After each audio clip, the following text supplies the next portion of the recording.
The UK government is currently consulting with industry and civil society on policy recommendations for digital replicas as part of its wider work on AI and copyright. A quick fix would be to import wholesale measures from elsewhere, especially frameworks that treat every use of a person's likeness or voice as the same kind of risk. That, however, would be a really bad idea. That's because, in practice, the world of digital replicas splits into two very different realities. There's the non-consensual impersonation that fuels scams, harassment, and reputational harm. And then there is the consent-based license use where a real person agrees to create an avatar or voice for defined purposes with controls and accountability built in.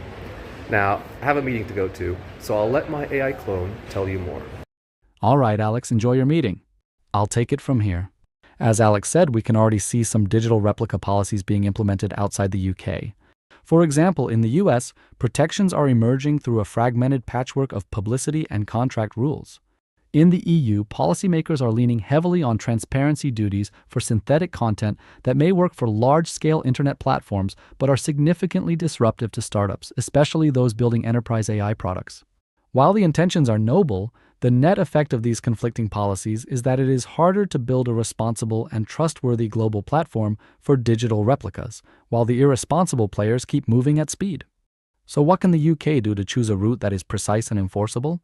First, it can define digital replicas in a narrow and precise way, focusing on identifiable synthetic representations used to suggest a real person said or did something.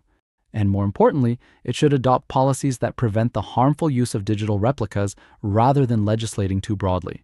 For example, a fast, accessible enforcement path against non-consensual replicas, particularly those that are used for harmful purposes, as defined by updating existing laws around intimate image abuse or fraud.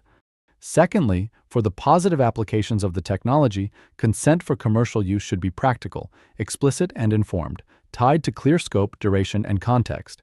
The UK can encourage good contracts, not require a fresh approval for every single output, which would be unworkable for legitimate enterprise workflows and would push businesses toward less accountable providers.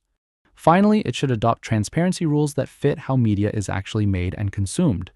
Disclosure for high-risk contexts like ads, political content, and impersonation-prone scenarios is sensible, but extreme watermarking and labeling of every piece of AI-generated content is not the best way forward. Thanks for watching, and check out this article on LinkedIn if you want to learn more.